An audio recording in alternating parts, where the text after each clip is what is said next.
Great. Good evening. My name is Michael Herbert. I'm the town manager here, and seated to my right is Jennifer Ball, our assistant town manager.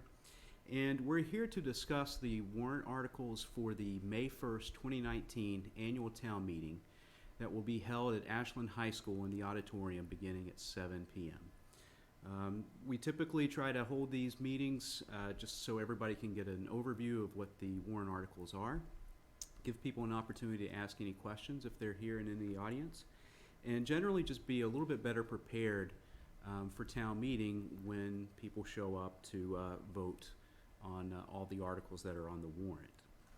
This year we actually have a pretty light warrant in terms of number of articles, but it doesn't mean that the articles are any less important. In fact, we actually have some very significant items this year that have the potential to move the town of Ashland forward even more than what we've done in the previous years. So looking forward to continue that tradition and that trajectory. And with that being said, we will move right on into it. Article 1, it's town reports. This is an opportunity for myself to give an update to the town on previous warrant articles and where they stand in their implementation.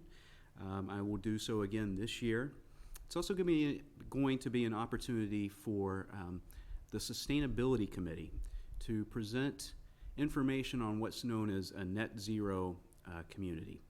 The Sustainability Committee will be looking at putting forward a resolution to become a net zero community at the fall town meeting, and they wanted to use this as an opportunity to just start getting the word out about that and define what it is and get people prepared for the conversation for that moving forward. So that will be Article number 1. Article number 2, it's adjusting the fiscal year 2019 budget. Again, this is a fairly standard article that happens every spring. When we get to the end of the year and our revenue numbers have firmed up, including our state aid numbers, and then we have almost 3/4 of a year's worth of expenses behind us. It gives us an opportunity to make adjustments that are necessary that have occurred throughout the year. What we will be doing this year is we will be looking at reducing the health insurance appropriation by $240,000. The budget, the GIC, came in at rate increases much lower than what we had anticipated and budgeted for, and so that is why we have that reduction. We will also be looking at increasing the appropriation for town council for $58,350. The Keefe Tech appropriation for $61,751. Then also the school budget for $137,000. I can speak to town council. The reason we're looking at an increase here is we've incurred some costs related to litigation, especially as it relates to land use. Also, those of you that have been paying attention, you'll notice that the Eversource is looking at replacing a 6-inch gas transfer line that really bisects the town with a 12-inch bisect line, or 12-inch line, I should say. So we have, as a town, filed for what's known as intervenor status, which gives us a seat at the table with the permitting agency, which is the EFSB. So this is related to costs associated with that. That's in the general fund. We also have 2 enterprise funds where we will be looking at making adjustments in the appropriation. The first would be the solid waste enterprise fund, or our trash budget. We're looking at increasing that by $30,000.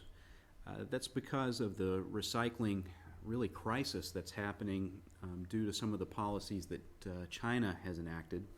It's really raised the cost of our recycling moving forward. And so we incurred an additional expense related to that, and so we're looking to adjust that budget up $30,000. At this point in time, I don't expect to ask for a rate increase either with the bags or with the flat fee that happens each year. Also, in our sewer enterprise fund, we will be looking at increasing that by $110,000. Now, this is because the city of Framingham charges us based on how much sewage we use and what transfers through their pipes. We do not have a direct connection with the MWRA, we actually have to use Framingham's system, and so they charge us accordingly. So this assessment of $110,835, it's an increase of actually almost 10% based on usage. So any questions from the audience on that? All right, thank you. Next, I will move towards the fiscal year 2020 budget, Article 3. This year's budget, if you look at appropriated expenses only in the general fund, you're looking at $62,634,649. If you were looking at incorporating the enterprise funds, of which we now have 6, into the budget number, it goes up to $73,788,568.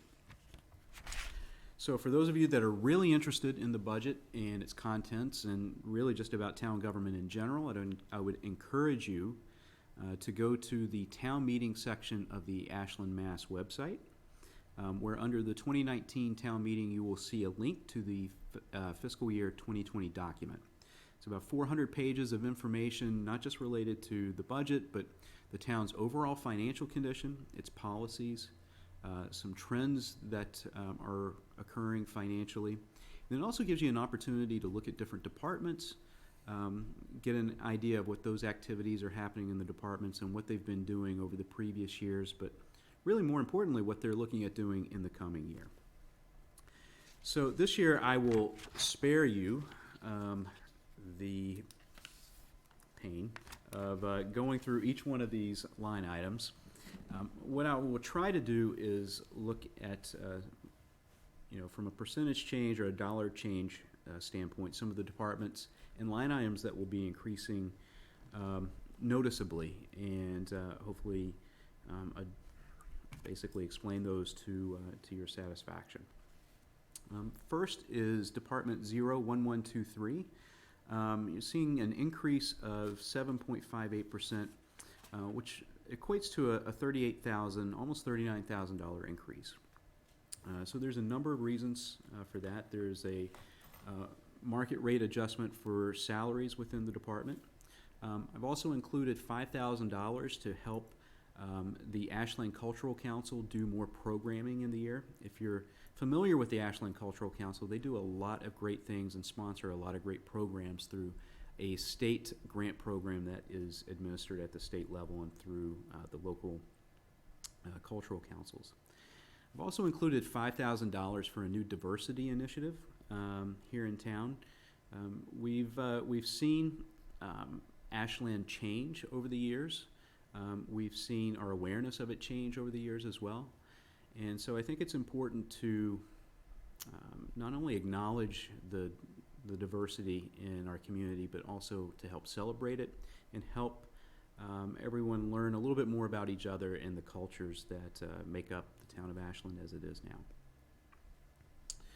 now. Moving down to 0051, this is the town council budget.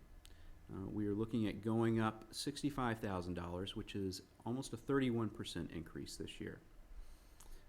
That is related directly to some of the litigation that I had referenced earlier, specifically the Eversource process that we're going through right now.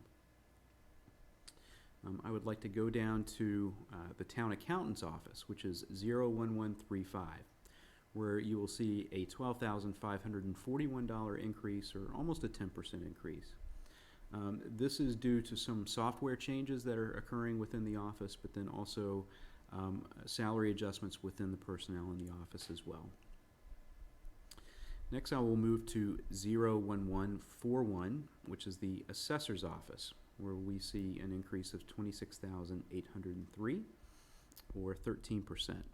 This is directly related to a change in software that's being used by the assessor's office, not just in Ashland, but in different communities. In previous years, we've been fortunate enough to utilize the state's system, which has yielded significant economies of scale in terms of what we needed to pay for our assessing software. Unfortunately, the Baker administration feels that that is not a good practice to continue moving forward, so they have asked all the local communities to basically adopt their own system. So that is what that cost is for. I want to move on down to the development services, which is, and I will go specifically to the inspectional services department, which is 01241. That actually is decreasing, almost 20%, decreasing by $46,820. Those of you that have seen Ashland and have observed over the last few years, there was a large building boom that was occurring in Ashland. We have consciously, as a community, made an effort to slow that down. And as a result, we do not have as many permitting activities that happen. So that is why you see a reduction in that line item. Before I go on, are there any questions related to some of the items that I have referred to? Seeing none, I will move on. The police department budget, you'll see a 4.6% increase, but that translates to $158,532. So we're looking at adding an additional officer. We're also looking at the potential of converting one of our lieutenant positions to a deputy chief position. As we continue the search for a new permanent police chief, I think one of the important things would be the ability to give that person, he or she, the ability to hire a deputy chief, and so that is incorporated into the budget. And then I will move on to 01220, which is the fire department, which is seeing an 8.7% increase in the budget, or $198,997.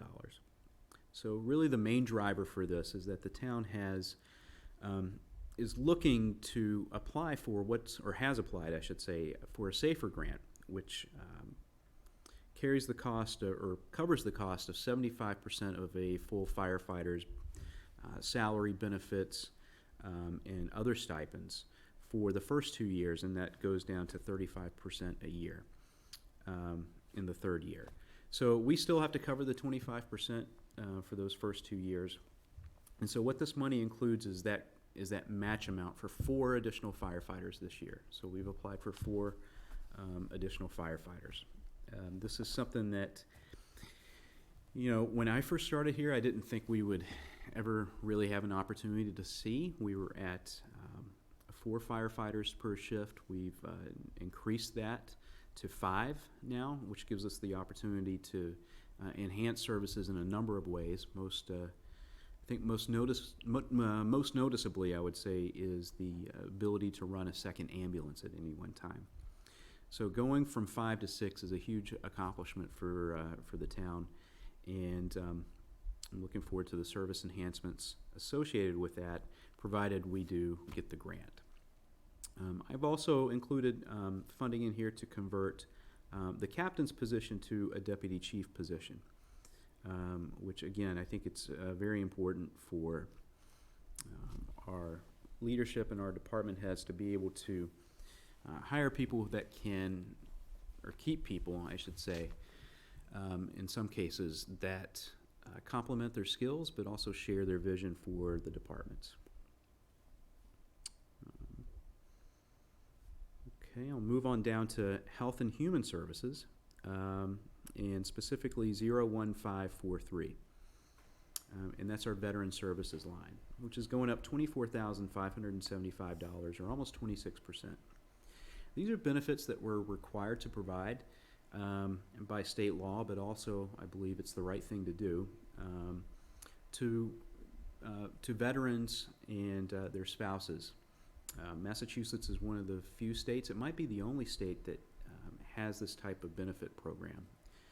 I will say that we do get each year 75% of this money back into our cherry sheet in the following year. So we should be able to recoup some of this money, this increase, but it will be a year delayed. Next, I will move to the Public Works Department, which is 01422, Highway Construction and Maintenance. You'll see a almost 20% increase there, almost $100,000, $97,000. We're looking at this year conducting a tree trimming and tree removal program to really prepare for the impacts of climate change. It's called municipal vulnerability preparedness. If you were here, I think in the storms in, was it March that we had? Those of you that were witnessing all the pine trees and different trees blow down, and some of the havoc that it caused in communities, or in our community, can appreciate what it means to have, properly basically take the actions necessary to protect life and property in some of these situations. So that's what this is for. Any questions so far? All right. I will move on to the school department, which is 01300. That is a $2.5 million increase, almost 8%, or actually a little over 8%,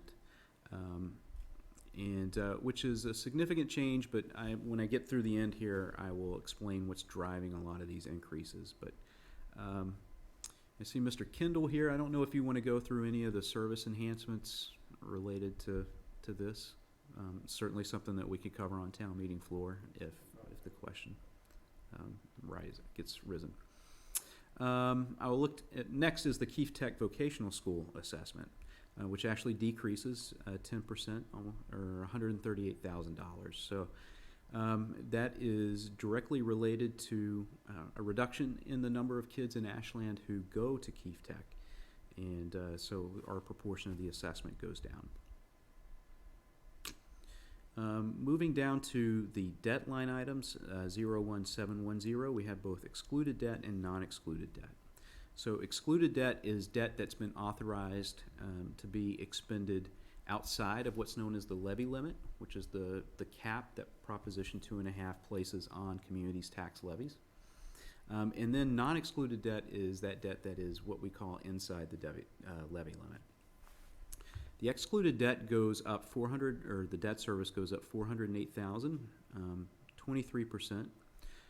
If you recall, we've passed a number of projects recently, including the purchase of the Valentine Estate, the feasibility study for the new Mendez School, which was necessary to get us into what's known as the Massachusetts School Building Authority process, which in turn makes us eligible for about 52% reimbursement of the cost of a new Mendez School. And then we also included if you remember, we passed last year, $3.5 million related to the design and engineering for a new public safety building that will be located on East Union Street. So that increase is a reflection of those articles that have been passed and ballot questions that have been passed. Under non-excluded debt, that goes up $371,411, or 22%, almost 23%. So this contains a number of things. So this includes purchases that we have made in the past, and especially recently, the RTD purchase, a number of capital items that we've purchased, including equipment. But also I want to say that this line item also incorporates debt service associated with the following articles capital plan in those projects as well. So that's why you see an increase of almost 23% there. So moving down to the employee benefits section. 01911 is employee retirement, what's known as pensions. That is going up 7%, or $204,546. This is an assessment that we receive from our pension system, which is the Middlesex County Retirement System. Basically that gets handed to us, and we're obligated to pay that bill.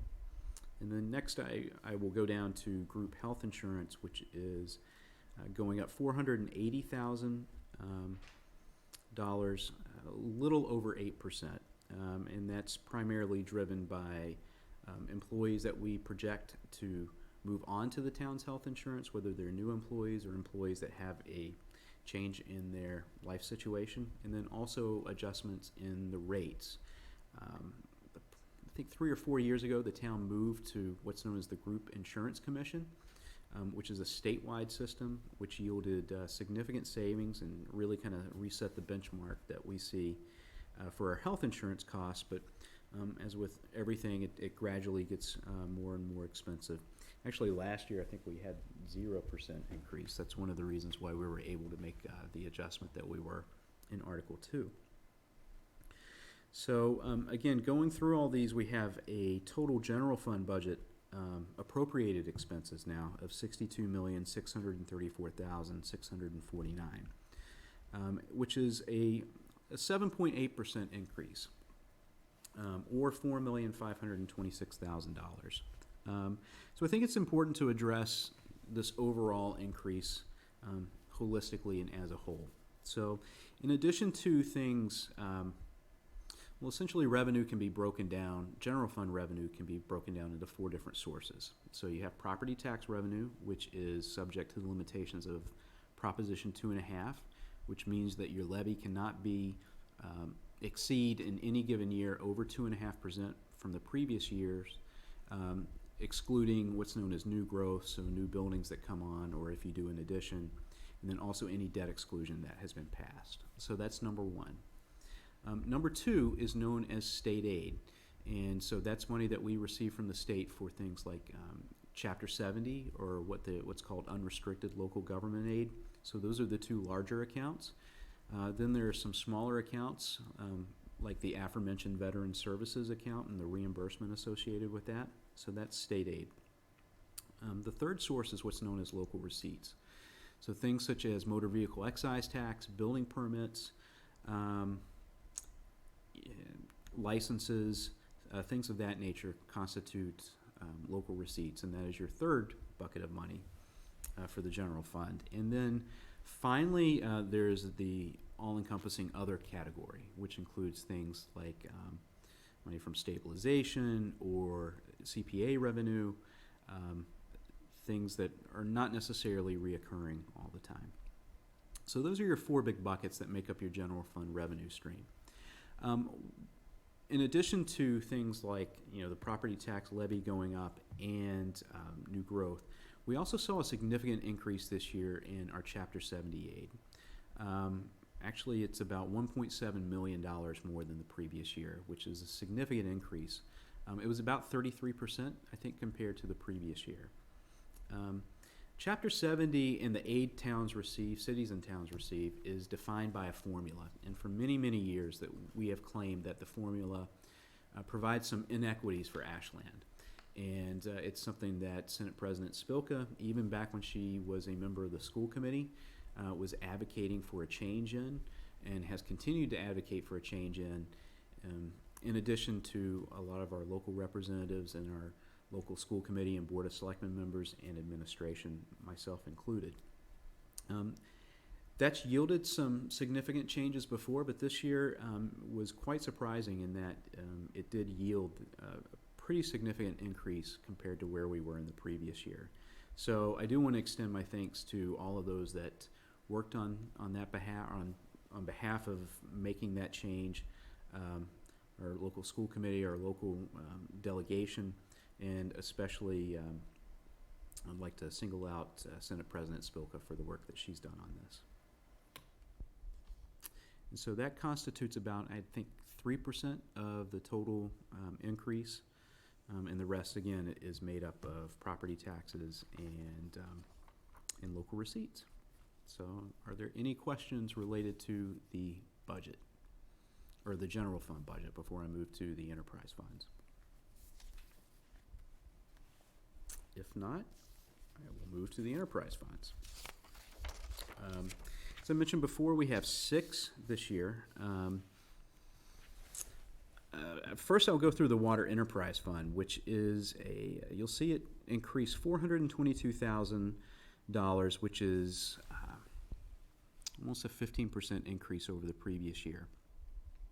So this is related to a number of projects that we're doing, most importantly the water infrastructure projects that are part of the Downtown Improvement Project. Now, this is a large increase, but I do anticipate taking much of this money from what's known as retained earnings. which is essentially our balance in our checkbook or in this enterprise fund at the end of the year. So I'm not anticipating a rate increase for this. I think once we get a little bit more fidelity to the number of what that will be and what's necessary, then we can potentially refine that. That increase might not even be as much as what we're anticipating right now. Moving on to the sewer enterprise fund. This is generally the biggest line item in terms of enterprise funds. So it's actually going down this year by almost, well, a little over 55,000, almost a percentage. That's just due to decreased debt service associated with projects that we have taken on in the past. Looking at trash collection, we're looking at increasing that almost $94,000, so almost an 8% increase.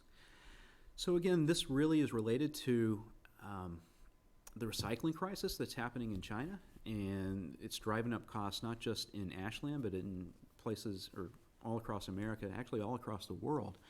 China used to take basically everybody's recycling, or a lot of its recycling, a lot of the globe's recycling, and they have changed their policies to where they don't do that as much anymore. And so that has provided cost increases for everybody else. I've also included a portion of this fund to help pay for what's known as a sustainability coordinator. Now, a sustainability coordinator will be someone who works for the town who will look at some of the energy efficiency initiatives both in municipal government and throughout the town as well. And one of the things I really would like that person to focus on is establishment of a municipal composting program. So the thought is some of your organic waste that you generate at home, still gets contributed to the general waste stream because you can't recycle it. But if you move it towards a composting program, it takes it outside of the trash stream, and then is also much more beneficial for the environment. So you're generating less trash, which means you have to pay for less bags, which means we have to pay for less at the incinerator. And so I'm hoping that ratepayers here in the Trash Enterprise Fund will see a benefit from the sustainability coordinator.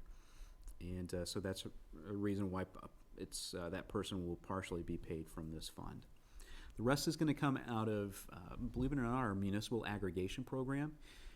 There's actually the ability to add an adder onto that rate to help fund specifically a sustainability coordinator. And after looking at that rate and looking at what it would be with the adder compared to where Eversource's rate is, it's still significantly lower. So I thought this was a prudent move moving forward. The next one, we have a field management, and we also have a cable access enterprise fund, but I want to get to stormwater, which is a new enterprise fund, which if you look at the budget, it looks like it increases, or it doubles, 102%, goes up by $153,000 compared to 2019. Now, that doesn't mean that we're seeing an increase in expenses of $153,000. What happened is last year when we established the fund, we only established it for half a year. We'd always presented to town meeting when we were looking at establishing this enterprise fund that the budget would be around $300,000. So you're simply seeing what's going from half a year to a full year. And so that is the FY20 budget. Any questions? All right. That's always a long one. So finally, or not finally, I will get to Article 4, which is the capital plan. This is probably the most ambitious capital plan that we've put forward in the last 3 or 4 years. It totals between various funds $8,975,000, and this is all borrowing, so this would need a 2/3 majority. It includes money that is being borrowed and being paid back through the general fund. That has been noted in the budget, in the debt service numbers that we just talked about, and then also the water enterprise fund. And I think I'm I'll just go through the list of items that we have right now. So first, $75,000 for technology upgrades across the Ashland Public School System, $610,000 for the purchase of a pumper truck for our fire department, $90,000 for to replace the outside bleachers at the middle school and inside bleachers at the high school, $5 million to contribute to the downtown improvement program. That's the local share. $1,300,000 for what we call non-participating costs as part of the 126 project, which I can detail a little bit later. $400,000 for 2 new modulars at the Warren School. We currently have 4.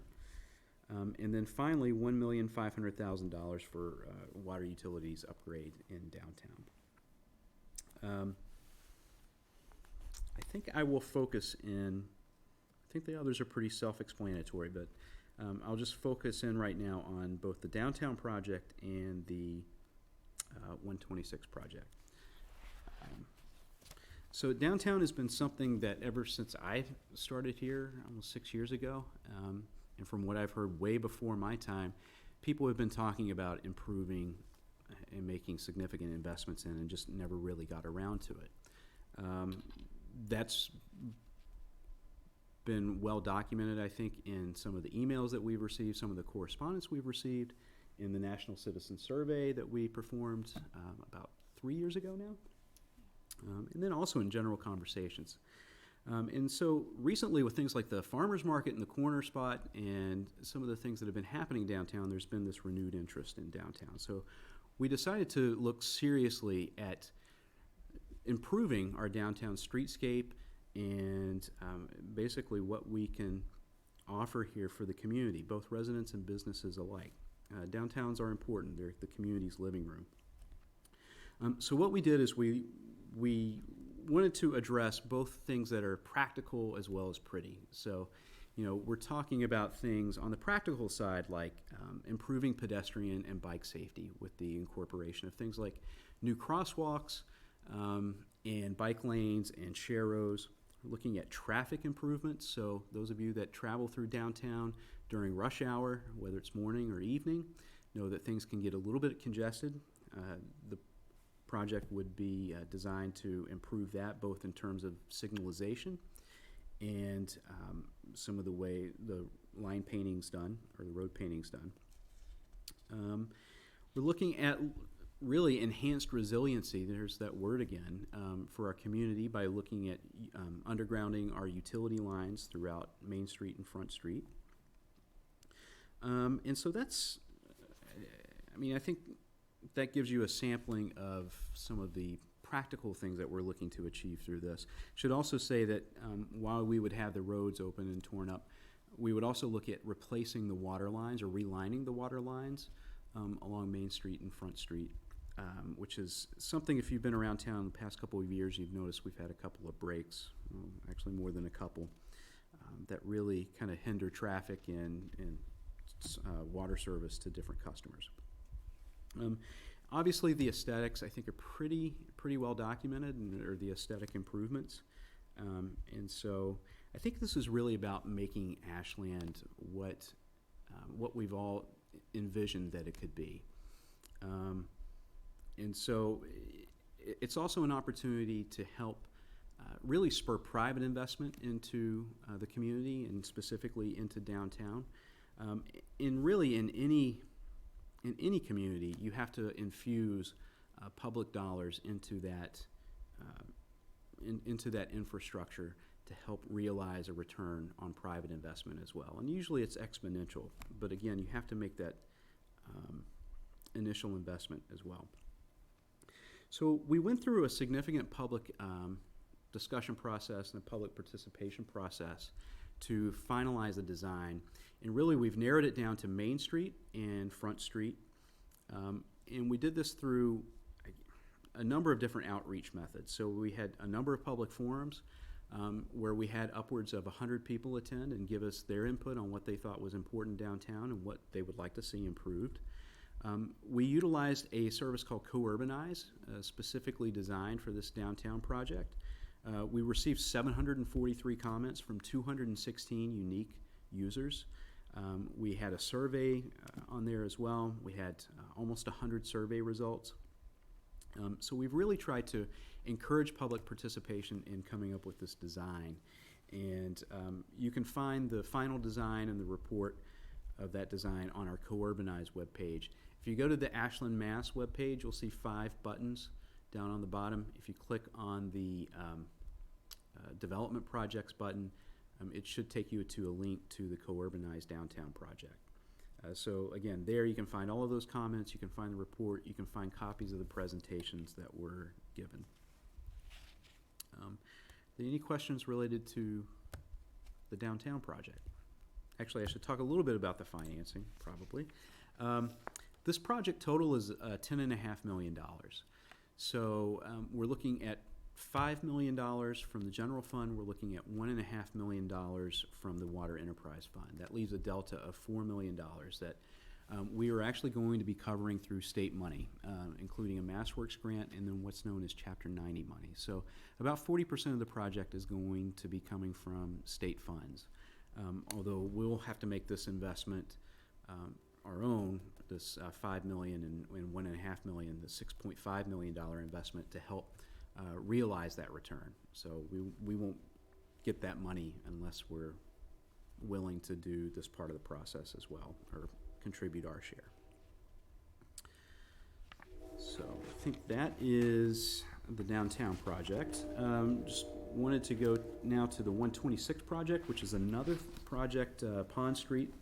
It's been talked about for 20, 30 years now. In 2013, we decided we wanted to move beyond the talking stage and actually start getting this accomplished, this whole reconfiguration of the corridor and revisioning of the corridor as well. So we engaged not only an engineering firm, but we also engaged a planning firm to help us come up with a design for Pond Street that would really take us into the future and, again, help incentivize private capital into the corridor as well. Again, we had significant public input, a number of public forums. Again, I think this was one where in some cases we had upwards of 100 people show up. And so that design has been completed, and it's been on what's known as the state's Transportation Improvement Program list for a while. So the state money that we would be receiving for this project is $16 million. It's a significant amount of money. It's a significant amount of road work. It's 2 miles. The $1.3 million we're asking for in the capital plan is for what's known as non-participating costs. So when the state funds projects like this, they do the bare necessities, right? So they do the sidewalks, they do the multimodal paths, they do the road work, they do the drainage.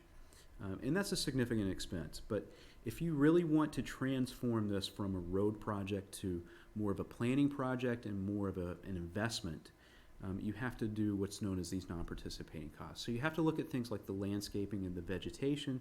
You have to look at things like decorative lighting, luminaires, also some more decorative crosswalks. So in the capital plan, we're asking for the funding or our contribution, again, the non-participating cost for that project. Again, I think it's a great return on investment. We're looking at $16 million coming from the state compared to our $1.3 million that we are looking at contributing locally. So any questions on that one? All right. Article 5.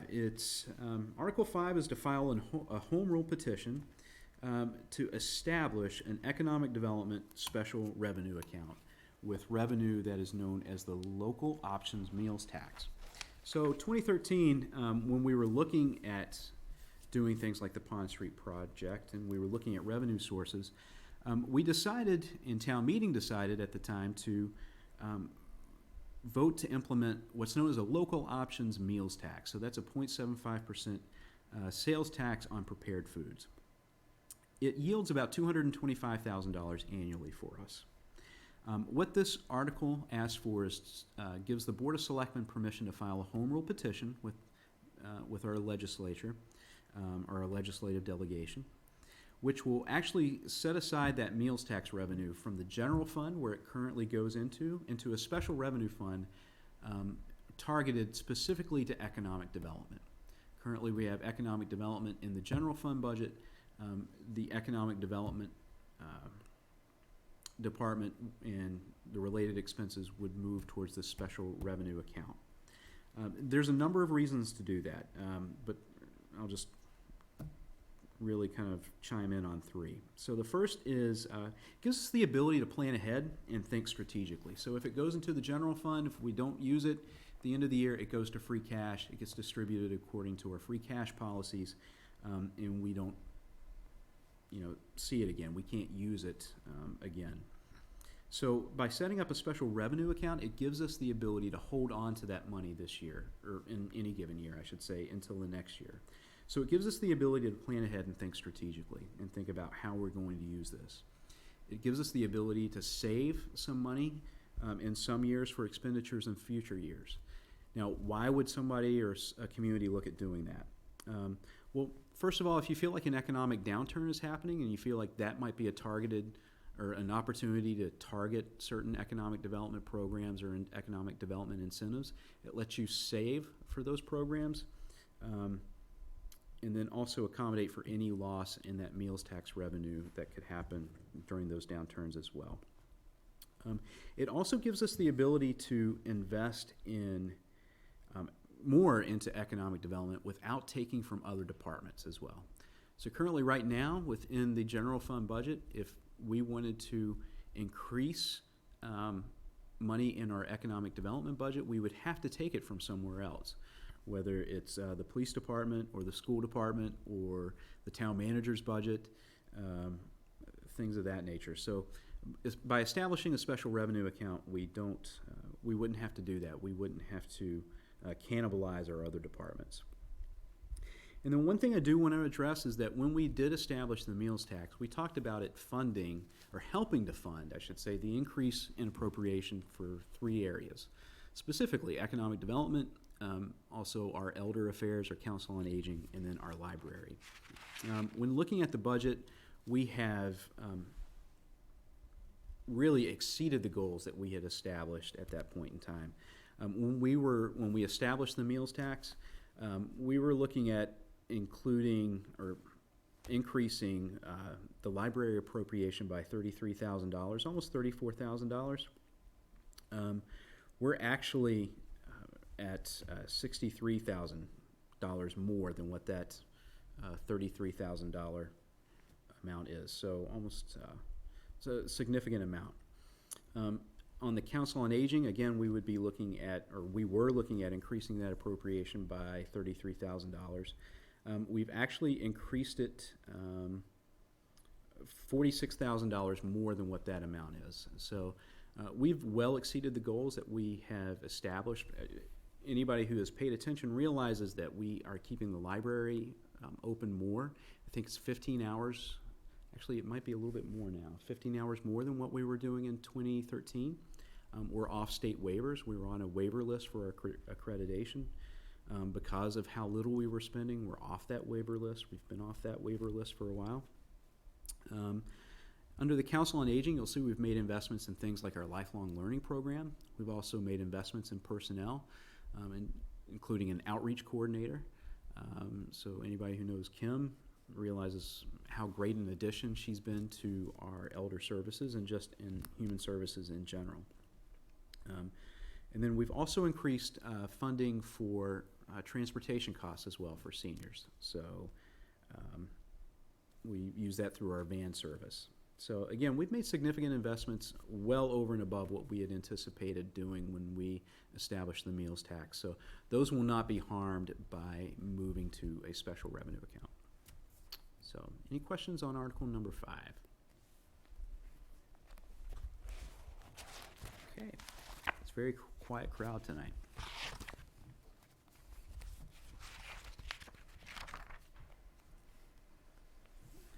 I was going to give number 6 to you, but because I was tired of talking, I guess I'm going to take this one. Article 6. Article 6 is transfer funds that were received, or the proceeds of a housing development off of Independence Lane, known as Robert Hill Way, transfer those funds to the Affordable Housing Trust. This is really an opportunity for me to just kind of outline, I think in general, our lack of a housing strategy or our lack of affordable housing strategy and how it gets us into trouble. When we proposed, or when the town looked at doing this affordable housing development off of Independence Lane, it's something that we were going to have to do at some point in time. The state mandates that we provide, or a certain level of our housing is designated as affordable housing. And one of the things that we really need to focus on from a moral standpoint is providing affordable housing for our seniors. The problem is that we don't necessarily plan for it that well. We kind of ignore it, pretend like it's not going to happen, or it doesn't have any real effect. So unfortunately, what happened with the Robert Hill Way project is that it was proposed being off of Independence Lane. Again, I think it's a great project, not necessarily the best location, but what we are looking at doing is taking the proceeds of that sale and putting it towards the Affordable Housing Trust and targeting that money to provide affordable housing projects on properties that are already developed and specifically blighted. So we have the ability to essentially accomplish two goals, which are revitalize some of our properties, actually three: revitalize some of our properties, save green space so we don't have to build affordable housing and cut down trees to do so, and then provide that affordable housing that's necessary, again, from a moral and a planning standpoint. That money is about $503,000. If you look at the warrant, I do plan on proposing a couple of amendments associated with it in terms of adding a sunset date and then probably language that helps target it more towards blighted and already developed properties. Any questions associated with that? All right. Moving to Article 7, so that's transferring money towards our OPEB trust. OPEB stands for Other Post-Employment Benefits. Essentially, it is retiree health insurance. It is a liability that the town now must carry on its books. For many, many years, the town did not have to, or any town had to show it on their books, but we now do. It's a rather large liability and something that we have to plan for, and we've started planning for it since 2013. This article looks at utilizing one prong of a two-prong approach, which is transferring money that we budget each year in the health insurance budget over to the OPEB trust. So that will help us take care of that liability. Any questions related to OPEB? Okay. Article 8 is amend the agreement for the South Middlesex Regional Vocational School District, that is known as Keefe Tech. When the town of Framingham moved to a city, it also changed the way it appointed or elected the school committee members for Keefe Tech. So this new agreement reflects that change. It also gave the Keefe Tech School Committee the ability to do some cleanup language. This is an agreement that really hadn't been updated, I think, for 4 years, Superintendent Evans said. So really very minor changes. Superintendent Evans will be there to discuss them. Article 9 is the consent article. Jen, do you want to? Sure. I'm going to turn that one over. Take a breath. So this is our annual consent article that we do every year in May, and it ultimately gives the town the authority to apply for and accept grants. Also enter into contracts for road work, enter into contracts in the excess of 3 years, enter into contracts for lease purchase agreements, as well as grant utility easements. It will also outline all of our revolving fund balances. I can go through those if you don't think it's necessary. But just for those that don't know, revolving funds are independent accounts that are funded through user fees. They don't need to be appropriated each year.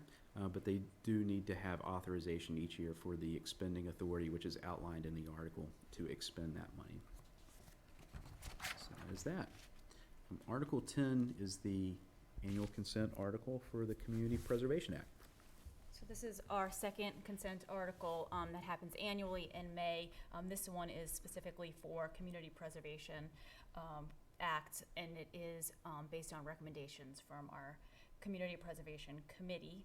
Each year we outline the appropriations and also authorize holding estimated revenues in reserve, as well as outline the bond payments for the 3 ongoing projects that CPC have, which is the Oak Street project, the high school athletic fields, and the Warren Woods projects.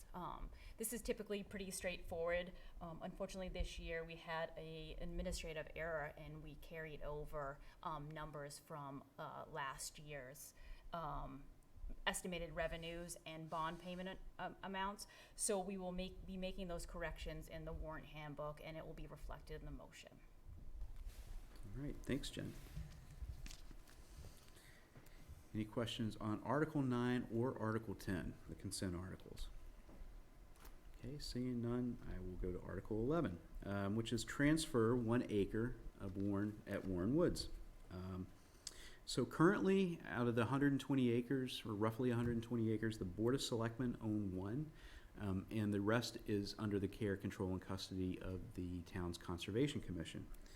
This simply seeks to transfer that care, control, and custody from the Board of Selectmen to the Conservation Commission. The Board of Selectmen voted to do this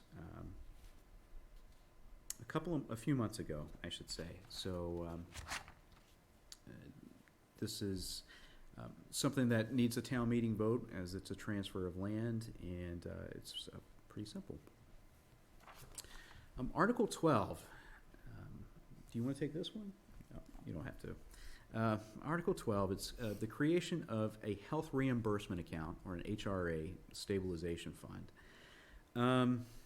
So I will get into the details of this, but I will let you know in advance that I'm hoping that we do not have to have this article, just based on some guidance from the Department of Revenue. But I had mentioned earlier about the fact that the town moved to the Group Insurance Commission for its health insurance provider about 3 or 4 years ago. As part of the law that allowed us to do that, we had to set aside 25% of the estimated savings into a mitigation fund. And then a group of employees known as the PEC, which is made up of representatives from each of the town and schools unions, as well as a retiree, made a decision on how that money, that 25% savings, was to be spent. They established this health reimbursement account, which gave employees the ability to essentially submit for reimbursement for expenses incurred over and above what they would have incurred if we had stayed with our previous health insurance provider. There's still a sizable balance in that account after the PEC agreement has ended, which was 3 years. DOR is advising that the correct way to address the balance is to create the stabilization fund and move the money into that fund and then appropriate the money out. And I'm going to continue having conversations with DOR until town meeting.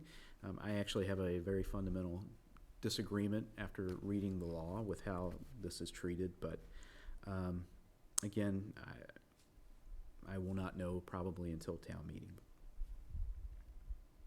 Any questions on that? Okay. I will let Jen take Article 13, the infamous fingerprinting article, and I'll wrap it up with Article 14. We are bringing back the infamous fingerprint article. Initially, we brought this forth in November at our fall town meeting. There were several questions about definitions and process. So over the last couple of months, we've been working with council and streamline this bylaw.